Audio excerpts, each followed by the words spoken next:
শহরের এক প্রান্তে ধুলোমাখা এক গলির শেষে ছোট্ট জরাজীর্ণ এক ভাড়া বাড়িতে বেড়ে ওঠা এক সাধারণ মেয়ে দীপা। বয়স সবে ১৯ ছুঁয়েছে, কিন্তু তার রূপ যেন রূপকথার পাতা থেকে উঠে আসা কোনো রাজকন্যার মতো। ভোরের শিশির ভেজা গোলাপের মতো স্নিগ্ধ আর পবিত্র তার চেহারা। টানা টানা মায়াবী হরিণ চোখ, এক ঢাল কালো ঘের মতো রেশমি চুল, রেশমিয়া গায়ের রঙ্গ। অন্যদিকে শহরের সবচেয়ে নামকরা এবং অভিজাত তরুণ সার্জন ডক্টর সূর্য।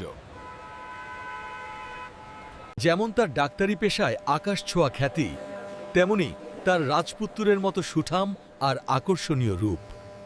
ফর্সা, দীর্ঘদেহী আর গাম্ভীর্যপূর্ণ ব্যক্তিত্বের অধিকারী সূর্যের হাসিতে যেন মুক্ত ঝরে। রূপ, গুণ আর বয়সের দিক থেকে দীপা আর সূর্য যেন একে অপরের নিখত পরিপূরক। ৭ একদিন শহরের এক ঘিঞ্জি বস্তিতে চলা একটি ফ্রি মেডিকেল ক্যাম্পে সূর্যের সাথে দীপার প্রথম দেখা হয়। দীপা সেখানে স্বেচ্ছাসেবী হিসেবে গরিব মানুষের সেবায় কাজ করছিল। দীপার সারল্য, মায়াবী রূপ আর অসহায় মানুষের প্রতি তার নিঃস্বার্থ ভালোবাসা দেখে সূর্য প্রথম দেখাতেই তার প্রেমে পড়ে যায়। পারিবারিক আভিজাত্য, অর্থ আর বংশমর্যাদার তোয়াক্কা না করে সূর্য নিজের জেদে পরিবারের অমতে দীপাকে বিয়ে করে তার বিশাল চৌধুরী প্রাসাদে নিয়ে আসে। দীপা ভেবেছিল ভালোবাসার মানুষটিকে পেয়ে তার জীবনটা বুঝি এবার রূপকথার মতো সুন্দর হয়ে উঠল। কিন্তু সেই প্রাসাদের বিশাল দরজা পেরোনোর পরেই দীপার জীবনের সর্বচেয়ে কঠিন এবং অন্ধকার অধ্যায় শুরু হয়। বিয়ের পরদিন থেকেই শুরু হলো দীপার উপর মানসিক চাপ ও অবহেলা। দীপার ছোটবেলা থেকেই স্বপ্ন ছিল সে পড়াশোনা করে নিজের পায়ে দাঁড়াবে এবং মানুষের সেবা করবে। কিন্তু বিয়ের মাত্র এক সপ্তাহের মাথায় রেবেকা চৌধুরী রাগের মাথায় দীপার সব বইপত্র উঠানে ফেলে দেন। দীপা যখন ভেঙে পড়ে কাঁদতে শুরু করে তখন রেবেকা কঠোর গলায় বলেন, এই বাড়ির বউয়ের বাইরে পড়াশোনা করার কোনো দরকার নেই। এখন থেকে এই বাড়ির সব দায়িত্ব তোমাকেই সামলাতে হবে। যে বয়সে দীপার কলেজে যাওয়ার কথা, বন্ধুদের সাথে হাসাখুশি সময় কাটানোর কথা, সেই বয়সে তার হাতে তুলে দেওয়া হলো রান্নাঘরের দায়িত্ব। বিশাল বাড়ির প্রায় সব কাজই তাকে একাই সামলাতে হতো। ভোর ৫টায় ঘুম থেকে উঠে রাত গভীর হওয়া পর্যন্ত কাজ করতে হতো তাকে। কোনো অতিথি এলে দীপাকে অনেক সময় সামনে আসতেও দেওয়া হতো না। সূর্য সারাদিন হাসপাতালে মানুষের জীবন বাঁচাতে ব্যস্ত থাকত। বাড়ি ফিরে পরিবারের আচরণ দেখে সে কখনো বুঝতেই পারত না দীপা কতটা কষ্টের মধ্যে দিন কাটাচ্ছে। আর দীপাও সূর্যকে ভীষণ ভালোবাসত বলে তার কাছে কখনো কোনো অভিযোগ করত না। কিন্তু দীপার জীবনের সবচেয়ে কষ্টের মুহূর্তটি আসে সেদিন, যেদিন তার অসুস্থ বাবা মেয়ের সাথে দেখা করতে চৌধুরী বাড়িতে আসেন। তিনি খুব কষ্ট করে কিছু মিষ্টি কিনে এনেছিলেন মেয়ের জন্য। ড্রয়িং রুমে দীপার বাবাকে দেখে রেবেকা চৌধুরী বিরক্ত হয়ে ওঠেন। তিনি কঠোরভাবে জানিয়ে দেন যে এই বাড়িতে এমনভাবে আসা ঠিক হয়নি এবং সিকিউরিটিকে ডেকে তাকে বাইরে পৌঁছে দিতে বলেন।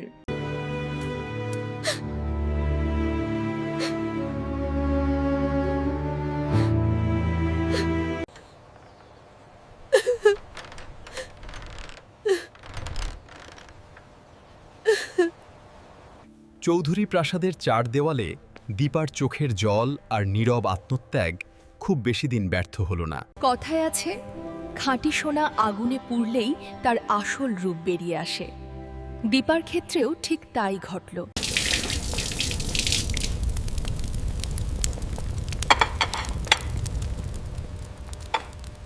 বরং নিজের নিখৎ গৃহস্থালী কাজ, অসাধারণ হাতের রান্না আর সবার প্রতি অকৃত্রিম যত্ন দিয়ে সে ধীরে ধীরে পাষাণ হৃদয়গুলো গলাতে শুরু করল। মোড় ঘুরে গেল এক কাল বৈশাখীর রাতে। সেদিন সূর্য শহরের বাইরে এক কনফারেন্সে গিয়েছিল। মাঝরাতে হঠাৎ রেবেকা চৌধুরী বুকে প্রচণ্ড ব্যথা নিয়ে ফ্লোরে লুটিয়ে পড়লেন। ঠিক সেই মুহূর্তে ত্রাতা হয়ে এগিয়ে এলো দীপা। বস্তির সেই ফ্রি মেডিকেল ক্যাম্পে কাজ করার সুবাদে তার প্রাথমিক চিকিৎসার কিছুটা ধারণা ছিল। দীপা বিন্দুমাত্র ঘাবড়ে না যে শাশুড়িকে প্রাথমিক চিকিৎসা দিল এবং একাই তাকে ধরাধরি করে গাড়িতে তুলে ড্রাইভারকে নিয়ে হাসপাতালে ছুটল। সেদিন যদি দীপা সঠিক সময়ে এই পদক্ষেপ না নিত, রেবেকা চৌধুরী হয়তো আর বাঁচতেন না। সুস্থ হয়ে বাড়ি ফেরার পর রেবেকা চৌধুরীর অহংকারের দেয়াল ধসে পড়ল। তিনি দীপার হাত দুটো জড়িয়ে ধরে হাউমাউ করে কেঁদে ফেললেন। তুই সাধারণ ঘরের মেয়ে নোস মা, তুই এই বাড়ির আসল লক্ষ্মী। আমার অহংকার, আমায় তুই ক্ষমা করে দে মা। সেদিন থেকে চৌধুরী বাড়ির চিত্র পুরোপুরি বদলে গেল। যে মেয়েটি একদিন এই বাড়ির দাসী ছিল, সে হয়ে উঠল সকলের চোখের মণি। রেবেকা চৌধুরী নিজে দাঁড়িয়ে থেকে দীপার কলেজে ভর্তির ব্যবস্থা করার কথা বললেন। দীপার মনে হলো তার জীবনের সব দুঃখ বুঝি এবার শেষ হলো। কিন্তু নিয়তির খেলা বড়ই অদ্ভুত। দীপা যখন পরিবারের সবার ভালোবাসায় সিক্ত হয়ে একটা সুন্দর ভবিষ্যতের স্বপ্ন বুনছে, ঠিক তখনই তার সাজানো বাগানে প্রথম বিষাক্ত সাপের ছোবল পড়ল। বেশ কিছুদিন ধরে সূর্য খুব অন্যরকম আচরণ করছিল। রাতে দেরি করে বাড়ি ফেরা, বাথরুমে লুকিয়ে ফোনে কথা বলা আর দীপার চোখের দিকে তাকিয়ে কথা না বলা, সব মিলিয়ে দীপার মনে এক অদ্ভুত সন্দেহ দানা বাঁধল। একদিন দুপুরের পর দীপার নিজের হাতে সূর্যের পছন্দের খাবার রান্না করে তাকে চমকে দেওয়ার জন্য সোজা হাসপাতালে চলে গেল। কিন্তু সূর্যের পার্সোনাল কেবিনের দরজা একটু ফাঁকা পেয়ে ভেতরে উকি দিতেই দীপার পায়ের তলা থেকে মাটি সরে গেল। কেবিনের ভেতরে সূর্য এক অপরিচিত আধুনিকা মেয়ের সাথে বসে আছে। মেয়েটি সূর্যের কাঁধে মাথা রেখে হাসছে আর দীপার মনে হলো কেউ যেন তার বুকে ধারালো ছুরি বসিয়ে দিয়েছে। তবে এবার আর দীপা জানালার গ্রিল ধরে কাদার পাত্রী নয়। সে সজোরে দরজা ঠেলে ভেতরে ঢুকলো। টিফিনের ক্যারিয়ারটা সশব্দে টেবিলের উপর রেখে দিল।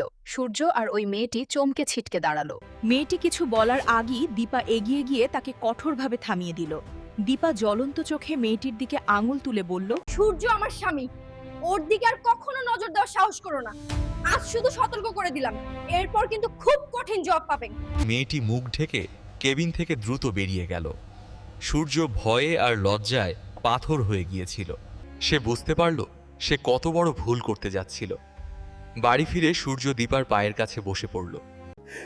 আমায় মাফ করে দাও দীপা।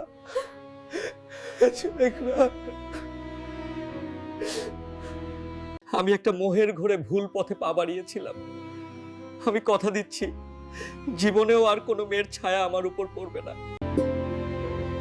সূর্যের কান্না আর অনুশোচনা দেখে দীপার মন গলে গেল। সে তার সাজানো নতুন পরিবার আর ভালোবাসার কথা ভেবে সূর্যকে ক্ষমা করে দিল। সব আবার স্বাভাবিক হয়ে গেল। কিন্তু দীপা ঘুণাক্ষরেও বুঝতে পারল না এই ক্ষমা আসলে এক ভয়ঙ্কর ঝড়ের পূর্বপ্রস্তুতি মাত্র।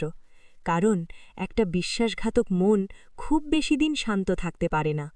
65 পর্ব 3 বিষাক্ত পুরনো প্রেম এবং দীপার রুদ্রমূর্তি। দীপার ক্ষমার পর চৌধুরী প্রাসাদে আবারও শান্তির সুবাতাস বইতে শুরু করল। শাশুড়ি রেবেকা চৌধুরীর আদরে আর প্রশ্রয়ে দীপা এবার নিজের পড়াশোনায় মনোযোগ দিল।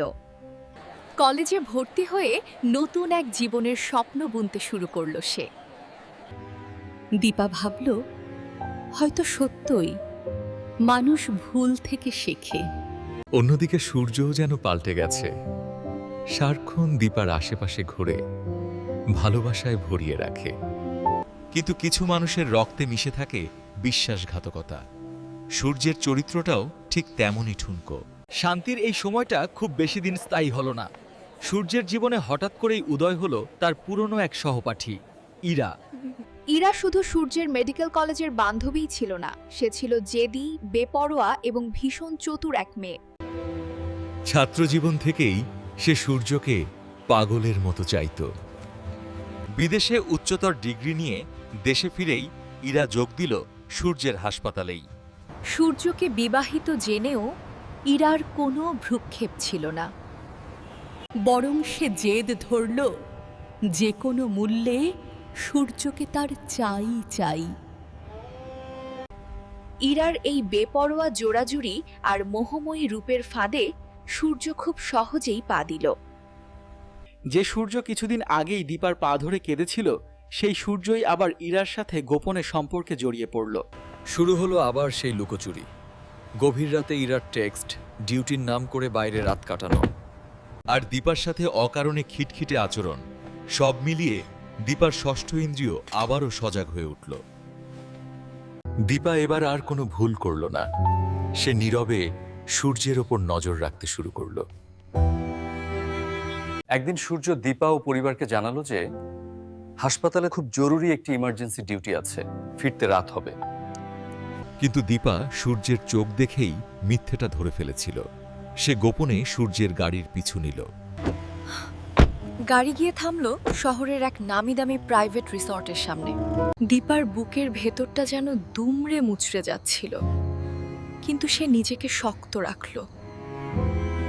রিসর্টের ওয়াটারকে কিছু টাকা দিয়ে রুম নম্বরটা জেনে নিয়ে দীপা সোজা গিয়ে দাঁড়ালো সেই নির্দিষ্ট দরজার সামনে। দরজাটা একটু চাপ দিতেই খুলে গেল। ভেতরের দৃশ্য দেখে দীপার মাথার রক্ত টকবক করে ফুটে উঠল। সূর্য আর ইরা ঘনিষ্ঠ অবস্থায় বসে হাসাহাসি করছে। দীপার পায়ের শব্দে দুজনই চমকে তাকালো। ইরা তখনও তাচ্ছিল্যের হাসি হেসে কিছু একটা বলতে যাচ্ছিল, কিন্তু তার মুখের কথা মুখেই রয়ে গেল। দীপা আর এক সেকেন্ডও সময় নষ্ট করল না। সে যেন এক কঠোর রূপ ধারণ করল। আমার স্বামীর দিকে নজর দিস? এত বড় সাহস তোর! পরিস্থিতি এতটাই উত্তপ্ত হয়ে উঠল যে ইরা ভীষণ অপমানিত হয়ে পড়ল এবং দ্রুত সেখান থেকে সরে যেতে বাধ্য হলো। রিসর্টের রুমে তখন পিনপতন নীরবতা। সূর্য ভয়ে থরথর করে কাঁপছে। দীপা রক্তিম চোখে সূর্যের দিকে তাকালো। সূর্য সাথে সাথে দীপার পা জড়িয়ে ধরে হাউমাউ করে কাঁপতে শুরু করলো। দীপা, আমাকে বাঁচাও। সূর্যের এই করুণ অবস্থা আর পরিবারের সম্মানের কথা ভেবে দীপা এক গভীর দীর্ঘশ্বাস ফেলল। আজ তোকে মাফ করলাম সূর্য, কিন্তু এটা শেষবারের মতো সতর্ক করছি। এরপর যদি তোর জীবনে অন্য কোনো মেয়ের ছায়া পড়ে, তাহলে আমি আর কখনো তোকে ক্ষমা করব না। দীপা আবারও সূর্যকে ক্ষমা করে দিল। জীবন আবারও স্বাভাবিক ছন্দে ফেরার অভিনয় শুরু করল। কিন্তু দীপার দেওয়া সেই ফাইনাল ওয়ার্নিং এর পর চৌধুরী প্রাসাদে বেশ কিছুদিন এক অদ্ভুত শান্ত পরিবেশ বিরাজ করছিল। যেন হঠাৎ করেই একজন আদর্শ স্বামী হয়ে উঠেছে। সময়মতো হাসপাতাল থেকে ফেরা, দীপার পড়াশোনায় সাহায্য করা, আর শাশুড়ি রেবেকা চৌধুরীর আদরে দীপার জীবনটা যেন আবারও একটা শান্তির নীড়ে পরিণত হয়েছিল। কিন্তু কয়লা ধুলে যেমন ময়লা যায় না, তেমনি বিশ্বাসঘাতকের মন কখনো রাতারাতি বদলে যায় না। এই সাধু সাজার অভিনয়টা ছিল আসলে এক ভয়ঙ্কর কালবৈশাখীর পূর্বাভাস। দীপা ঘুণাক্ষরেও বুঝতে পারেনি তার আড়ালে কত বড় এক প্রতারণার জাল বোনা হচ্ছে। কয়েক মাস শান্তিতে কাটার পর সূর্যের আচরণে আবার সেই পুরনো লুকোচুরির ছায়া দেখতে পেল দীপা। তবে এবার সূর্য অনেক বেশি সতর্ক। দীপা এবার আর কোনো পাগলামি বা কান্নাকাটি করল না, বরং তীক্ষ্ণ দৃষ্টিতে নীরবে নজর রাখতে শুরু করল। একদিন সূর্য বাথরুমে গেলে তার ল্যাপটপ ব্যাগের গোপন চেম্বার থেকে একটা অচেনা স্মার্টফোন বেজে ওঠে। দীপা চমকে যায়। সূর্যের তো একটাই ফোন, তাহলে এটা কার? আজ কিন্তু আমাদের বিয়ের 1 মাস পূর্ণ হলো। তাড়াতাড়ি আমাদের ফ্ল্যাটে চলে এসো, সেলিব্রেট করব। মেসেজটা পড়ার সাথে সাথে দীপার মনে হলো তার পায়ের তলা থেকে কেউ যেন সজোরে মাটি কেড়ে নিয়েছে। শুধু পরকীয়া নয়, সূর্য তাকে লুকিয়ে গোপনে আরটি মেয়েকে বিয়ে করেছে। ফোন ঘাঁটতেই দীপা দেখতে পেল শহরের এক অভিজাত এলাকার গোপন ফ্ল্যাটের ঠিকানা। দীপার চোখ দিয়ে আজ আর এক ফোঁটা জলও পড়ল না। তার ভেতরের সমস্ত মায়া, সমস্ত ভালোবাসা আজ পুড়ে ছাই হয়ে গেছে। সেখানে জন্ম নিয়েছে এক ভয়ঙ্কর জেদ আর দাউ দাউ করে জ্বলা ঘৃণা। দীপা সোজা গিয়ে উপস্থিত হলো সেই ঠিকানায়। কলিং বেল বাজাতেই দরজা খুলল স্বয়ং সূর্য। দীপাকে সামনে দেখে সূর্যের মুখের রক্ত শুকিয়ে গেল, চোখ ছানা বড়া হয়ে গেল। কে এসেছে বেবি?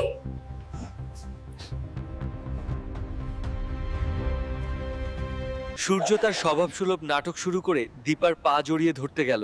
দীপা প্লিজ, আমাকে শেষবার। কিন্তু তার কথা শেষ হওয়ার আগেই দীপা রাগে তাকে শক্তভাবে থামিয়ে দিল। কিন্তু তুই আবারও একই ভুল করলি। আজ থেকে তোর আর আমার সব সম্পর্ক চিরতরে শেষ। সূর্য হতবাক হয়ে মেঝেতে বসে রইল। দীপা এক মুহূর্ত সেখানে দাঁড়ালো না। সোজা চৌধুরী প্রাসাদে ফিরে এসে নিজের পুরনো দিনের সামান্য কিছু জিনিসপত্র গুছিয়ে নিল। মা, তুই যাস না, আমি ওকে ত্যায্য পুত্র করব। কিন্তু দীপা আজ পাথরের মতো অবিচল। যে অহংকার আর পেশার দম্ভ দেখিয়ে তুই আমাকে এতবার অপমান করেছিস সূর্য, আমি সেই পথেই এগিয়ে গিয়ে নিজের যোগ্যতায় প্রমাণ করব আমি কে। একদিন তোকে দেখাবো সত্যিকারের সাফল্য কাকে বলে। দীপা সিদ্ধান্ত নিল সে যে করে হোক ডাক্তারি পড়বে। এর জন্য যদি তাকে রাস্তায় দাঁড়িয়ে ফুল বিক্রি করতে হয় কিংবা নিজের বাবার রেখে যাওয়া সামান্য পৈতৃক সম্পত্তি বেচতে হয়, সে তাই করবে। তখন তার সম্বল বলতে ছিল কেবল পরনের এক জোড়া সাধারণ কাপড় আর বুকের ভেতর দাউ দাউ করে জ্বলতে থাকা এক ভয়ঙ্কর জেদ। চোখের জলে ভেসে যাওয়ার দিন শেষ। দীপা সেদিন আকাশের দিকে তাকিয়ে নিজের কাছে প্রতিজ্ঞা করেছিল, যে অহংকার আর ডাক্তারি পেশার দম্ভ দেখিয়ে সূর্য তাকে বারবার পায়ের ভৃত্যের মতো ছুঁড়ে ফেলেছে, সে সেই অহংকারের চূড়াতেই আঘাত করবে। সে যে করেই হোক একজন সফল ডাক্তার হবে। কিন্তু বাস্তব পৃথিবী রূপকথার গল্প নয়। ডাক্তারি পড়ার জন্য প্রয়োজন বিপুল অর্থের আর কঠোর অধ্যবসায়ের। দীপা হার মানার পাত্রী ছিল না।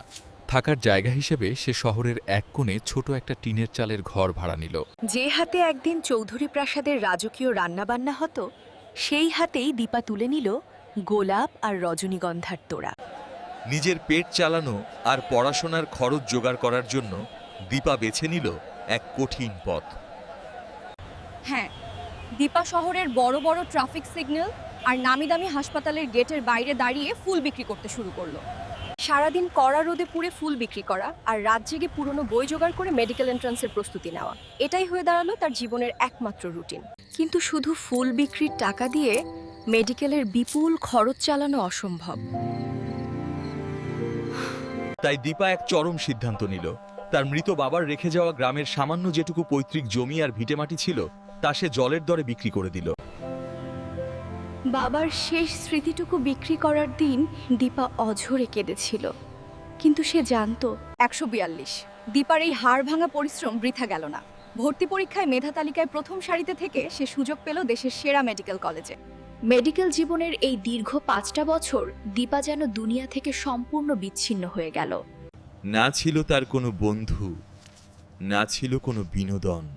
তার চোখে শুধু একটা ছবিই ভাসত, সূর্যের সেই বিশ্বাসঘাতকতার হাসি আর নতুন বউয়ের সাথে তার নোংরা প্রতারণা। এই জেদটাই দীপাকে পড়াশোনায় সবারও চেয়ে এগিয়ে রাখল। অবশেষে সেই মাহেন্দ্রক্ষণ এলো। দীপা শুধু পাসই করলো না, পুরো ইউনিভার্সিটিতে ফার্স্ট ক্লাস ফার্স্ট হয়ে সেরা ছাত্রী হিসেবে গোল্ড মেডেল অর্জন করলো। তার এই অভাবনীয় রেজাল্টের পর দেশের নামিদামি সব হাসপাতাল থেকে তার কাছে চাকরির অফার আসতে লাগলো। কিন্তু দীপা তো যে সে মেয়ে নয়, তার লক্ষ্য তো আগে থেকেই স্থির করা। দীপা বেছে নিল শহরের সেই নির্দিষ্ট আর সবচেয়ে বিলাসবহুল হাসপাতালটিকে, যেখানে লিড সার্জন হিসেবে কর্মরত আছে স্বয়ং ডক্টর সূর্য। যে কোনো মূল্যে সূর্যকে শিক্ষা দেওয়ার জন্যই সে এই হাসপাতালটিতে জয়েন করার সিদ্ধান্ত নিল। যেদিন দীপা প্রথম সেই হাসপাতালে পা রাখল, চারপাশের বাতাস যেন থমকে গেল। পরনে দামি শাড়ি, গায়ে জড়ানো শুভ্র সাদা অ্যাপ্রন আর গলায় ঝোলানো স্টেথোস্কোপ, চোখে মুখে একরাশ আত্মবিশ্বাস আর আভিজাত্য। তাকে দেখে হাসপাতালের সবাই মুগ্ধ হয়ে তাকিয়ে রইল। দীপার নামের আগে এখন জলজল করছে ডক্টর পদবী। সূর্য তখনও তার কেবিনে বসে কফি খাচ্ছে। সে ঘুণক্ষরেও জানে না যে তার জীবনের সবচেয়ে বড় সাইক্লোন, তার একসময় অবহেলিত সেই সাধারণ মেয়ে দীপা এখন ডক্টর দীপা হয়ে তার অহংকার গুড়িয়ে দিতে এই হাসপাতালে পা রেখেছে। হাসপাতালের প্রশস্ত ঝকঝকে করিডোর ধরে রাজহংসীর মতো হেঁটে আসছে ডক্টর দীপা। তার পরনে সাদা শুভ্র অ্যাপ্রন, গলায় স্টেথোস্কোপ আর চোখে মুখে এক আকাশ আত্মবিশ্বাস। ঠিক সেই মুহূর্তে উল্টো দিক থেকে কেবিন থেকে বের হচ্ছিল লিড সার্জন ডক্টর সূর্য। হঠাৎ সামনের মানুষটির উপর চোখ পড়তেই সূর্যের হাত থেকে দামি কফির মগটা ছিটকে মেঝেতে পড়ে ভেঙে গেল। তার পা দুটো যেন মেঝের সাথে আটকে গেল। এ কাকে দেখছে সে? তার এক সময়ের অবহেলিত অসহায় স্ত্রী দীপা আজ এই শহরের সেরা হাসপাতালের সবচেয়ে সম্মানীয় ডাক্তার। দীপা, তুমি এখানে? কিন্তু দীপা এমনভাবে তাকে পাশ কাটিয়ে চলে গেল যেন সে তাকে একবারেই গুরুত্বই দিচ্ছে না। দীপার সেই অবজ্ঞাপূর্ণ বরফ শীতল দৃষ্টি সূর্যের বুকের ভেতরটা এক নিমেষে তছনছ করে দিল। তবে দীপার আসল প্রতিশোধের খেলা তো মাত্র শুরু। শুধু ডাক্তারি পেশায় সফল হয়ে সূর্যকে টেক্কা দেওয়াই তার একমাত্র লক্ষ্য ছিল না। সে চেয়েছিল সূর্যের সেই অহংকার আর দম্ভকে ভেঙে দিতে, তাকে নিজের ভুলের মুখোমুখি দাঁড় করাতে। এই পরিকল্পনায় দীপার তুরুপের তাস হয়ে এলো হাসপাতালের সবচেয়ে সুদর্শন, অবিবাহিত এবং জনপ্রিয় কার্ডিওলজিস্ট ডক্টর আরিয়ান।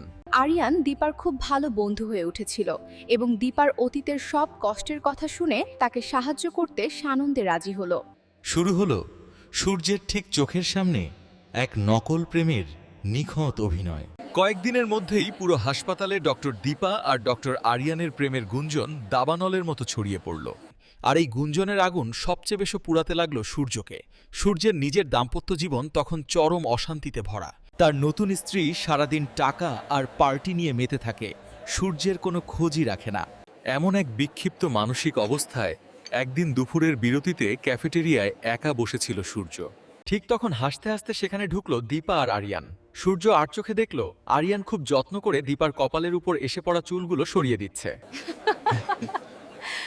কথা বলতে বলতে হঠাৎ আরিয়ান সবার সামনে, বিশেষ করে সূর্যের ঠিক চোখের সামনে দীপাকে স্নেহের সাথে জড়িয়ে ধরল এবং তার গালে আলতো করে একটা চুমু দিল। দৃশ্যটা দেখে সূর্যের মনে হলো কেউ যেন তার বুকের ভেতর আগুন জ্বেলে দিয়েছে। রাগে, অপমানে আর অসীম ঈর্ষায় তার হাত দুটো মুষ্টিবদ্ধ হয়ে গেল। কিন্তু দীপার দেওয়া আঘাতের চূড়ান্ত রূপটি দেখা গেল এর কয়েকদিন পর। সূর্যও সেখানে এক কোণে বসে ফাইল দেখছিল। হঠাৎ দীপা পাশ দিয়ে হেঁটে যাওয়ার সময় সামান্য হোঁচট খাওয়ার ভান করল। মুহূর্তের মধ্যে ডক্টর আরিয়ান এগিয়ে এসে তাকে ধরে ফেলল এবং সবার সামনে তাকে কোলে তুলে নিল। দীপা আরিয়ানের গলায় হাত রেখে হাসি মুখে তার চোখের দিকে তাকিয়ে রইল, আর আরিয়ান তাকে কোলে নিয়েই হাসতে হাসতে সোফায় বসিয়ে দিল। এই দৃশ্য সহ্য করা সূর্যের পক্ষে আর সম্ভব হল না। তার নিজের অহংকার, তার অতীতের ভুল আর দীপার প্রতি করা অবহেলাগুলো তাকে ভেতর থেকে আঘাত করতে লাগল। অপমানে, ক্ষোভে আর নিজের প্রতি তীব্র অনুশোচনায় সূর্যের চোখ দিয়ে জল গড়িয়ে পড়ল। সে বুঝতে পারল সে নিজের হাতে এক মহামূল্যবান হীরাকে হারিয়ে ফেলেছিল। আজ সেই হীরার আলো তাকে নিজের ভুলের কথা মনে করিয়ে দিচ্ছে। তার নিঃশ্বাস ভারী হয়ে আসতে লাগল। অপমানে, ক্ষোভে আর তীব্র অনুশোচনায় তার দুচোখ বেয়ে অঝরে জলের ধারা নেমে এলো। আরিয়ানের কোলে দীপাকে হাসি মুখে বসে থাকতে দেখে সূর্যের মনে হলো যেন তার হৃদয়ের ভেতর কেউ গভীর আঘাত করেছে। সে আর এক মুহূর্ত সেখানে দাঁড়িয়ে থাকতে পারল না। দ্রুত বেরিয়ে এলো লাউঞ্জ থেকে।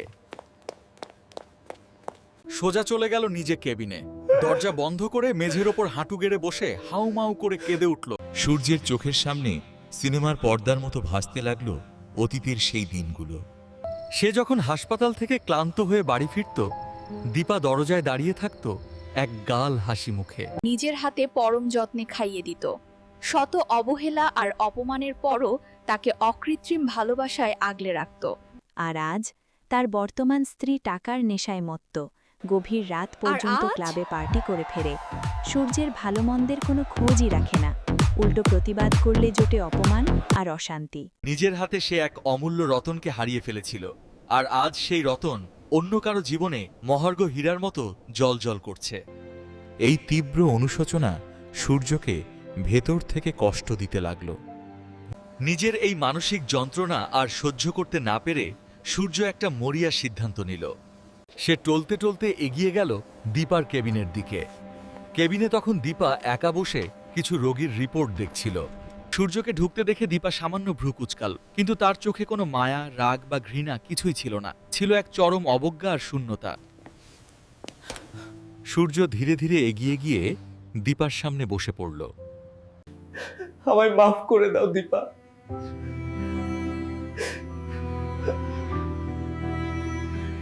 আমি বুঝতে পেরেছি আমি কত বড় ভুল করেছি।